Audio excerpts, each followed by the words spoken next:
Assalamualaikum warahmatullahi wabarakatuh. Perkenalkan, nama saya Nasrul Rosadi dari kelas A2. Di video kali ini saya akan menjelaskan tentang Rams Usmani. Yang pertama yaitu langsung saja. Yang pertama, pengertian Rams Usmani.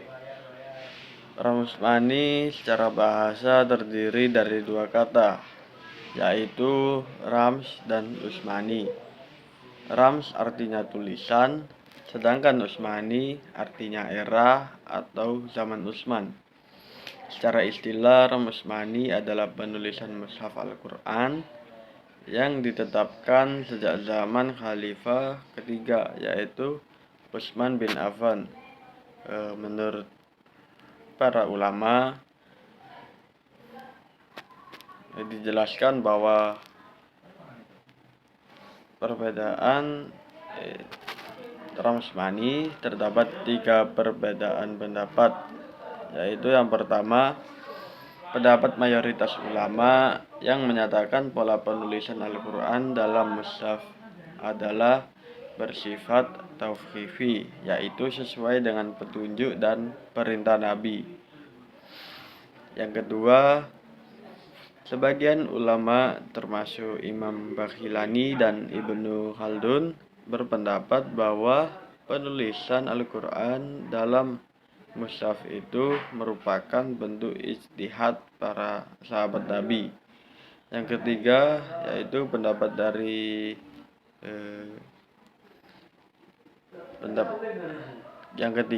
pendapat ini di satu sisi mengharuskan menulis Al-Quran dengan menggunakan pola imla'i dan rangka memudahkan masyarakat umum. Yang selanjutnya yaitu kaidah-kaidah Rams Usmani. Yang pertama, hafaz, yang artinya membuang. Nah, pada penulisan Al-Quran ada beberapa huruf yang dibuang, di antaranya alif, wawu, ya, lam, dan nun. Contoh wawu yang dibuang yaitu al-khawf. Contoh ya yang dibuang yaitu waliyadin. Contoh lam yang dibuang yaitu walail. Contoh nun yang dibuang yaitu lam nakum.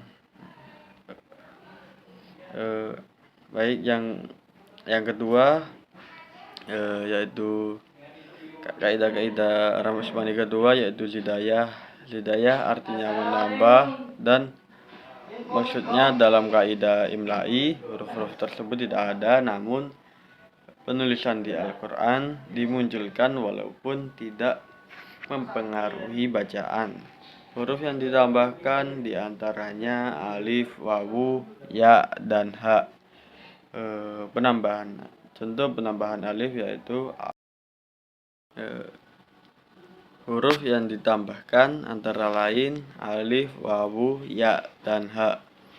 Contoh penambahan alif yaitu di ayat aula adbakhana. Contoh penambahan wawu yaitu di sya'arikum. Contoh penambahan ya yaitu biaidi. Contoh penambahan ha yaitu mahiyah. Dan kaidah-kaidah Rams Usmani ketiga yaitu badal. Badal artinya mengganti. Adapun dalam Rams Usmani, badal adalah mengganti huruf yang lain. Contoh mengganti alif dengan wawu yaitu as-sholatu. Contohnya as-sholatu dan kamiskat. Contoh kedua yaitu menggantikan alif dengan ya, yaitu suha. Yang kedua yaitu asafa. Contoh mengganti tak marbutoh dengan tak maftuhah, yaitu yang pertama rahmata. Contoh yang kedua yaitu amro'atu. Yang keempat yaitu mengganti nun dengan alif. Contohnya la nasfa'ah. Itulah contohnya. Dan kaidah-kaidah ram usmani keempat adalah hamzah. Hamzah ditulis dalam bentuk alif, ya, wawu, atau seperti ain. Hamzah di awal kata ditulis dalam bentuk ain, contohnya an, amta, dan ibnu. Hamzah di tengah ditulis dengan menyesuaikan dengan harokat pada hamzah dan huruf sebelumnya. Contoh penulisan hamzah di tengah yaitu sa'ala, su'ilu, dan su'alu. Adapun hamzah yang ditulis mufradah atau seperti kepala ain apabila berada di akhir kata dan sebelumnya adalah huruf sukun. Contohnya mil'u, ma'u, su'u, dan sai'u. Kaidah-kaidah ram usmani kelima yaitu fasal dan wasal. Yang dimaksud fasal dan wasal adalah pemisah atau gabungan dalam penulisan. Dalam istilah yaitu adalah madhu dan mausul, namun maksudnya sama dalam Al-Quran. Ada dua kata yang ditulis bersambung, namun kadang ada pula yang ditulis berpisah. Contohnya inlan. Yang kedua contohnya yaitu minma. Contohnya ketiga yaitu kullama. Keempat yaitu yaumahum.